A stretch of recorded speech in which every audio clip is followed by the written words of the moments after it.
তওবা করার প্রসেস দুটো। আমার দিকে দেখেন ভাই, তওবা করার প্রসেস দুটো। বলেন সবাই কটা? দুটো। এবার আমার দিকে দেখে থাকেন, এক কেলে মা বাবা আপনারাও দেখেন।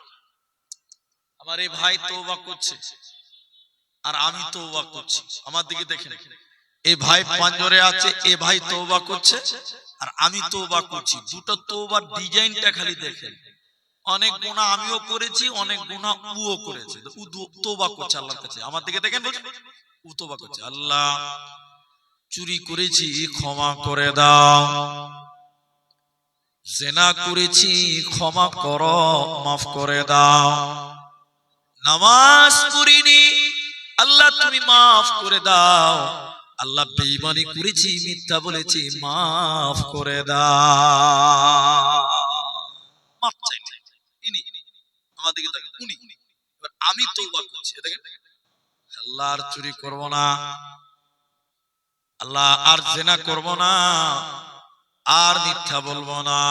আমি কিন্তু একবারও মাফ চাইনি, খালি মাফই চেয়েছি আর আমি মাফ চাইলাম না। আপনারা একটু বলেন এবার সবাই, তাহলে তওবা কোনটা ভালো হবে আল্লাহর কাছে, আমারটা না ওনারটা? ইনারটা। কে বলছে আমারটা, কে বলছে ওনারটা। এবার আমি একটা হাদিস বলি, কোন মানুষ যদি নিজের ভুল বুঝতে পারে এবং নিজের পাপ থেকে ফিরে আসে, আমল শুরু করে দেয়, আল্লাহ অতীতের গুনাহকে নেকি বানিয়ে দেয়। বলুন সুবহানাল্লাহ। এবার আমি যেটা বলছি, ও খালি মাফ চাই, এদিকে দেখেন, ও খালি মাফ চাই, আল্লাহ চুরি করেছি মাফ করে দেয়। আমার দিকে দেখেন, মিথ্যা বলেছি মাফ করে দেয়, আল্লাহ নামাজ পড়িনি মাফ করে দাও। মানে মাফ করে দাও মানে কি? আরেকবার নামাজ ছাড়বো। কি বলছেন? চুরি করেছি আল্লাহ মাফ করো মানে আবার চুরি? একটু বলেন বলেন, করবো তার একবার চান্স আছে। ও খালি বলছে আল্লাহ মিথ্যা বলেছি মাফ করো, মাফ করে দাও মানে আরেকবার করবো, আরেকবার চুরি করবো।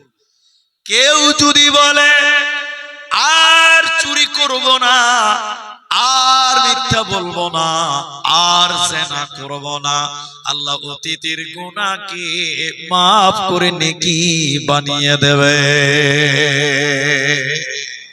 বলুন সুবহানাল্লাহ। এজন্য আল্লাহ কোরআনে বললেন, তুবু ইলাল্লাহ তাওবাতান নাসুহা, আল্লাহকে খালিস নিয়তে তওবা করো, আল্লাহকে খালিস অন্তরে ইখলাসের সঙ্গে রবকে কেঁদে কেঁদে কেঁদে কেঁদে বলো, আল্লাহ দুনিয়াতে অনেক গুনাহ করেছি, আল্লাহ আমি আর গুনাহ করব না। আল্লাহ বলেন, বান্দা তোকে তো মাফ করবই করব, তোকে জান্নাতের সংবাদ দিব, তোর কোনো চিন্তা হবে না।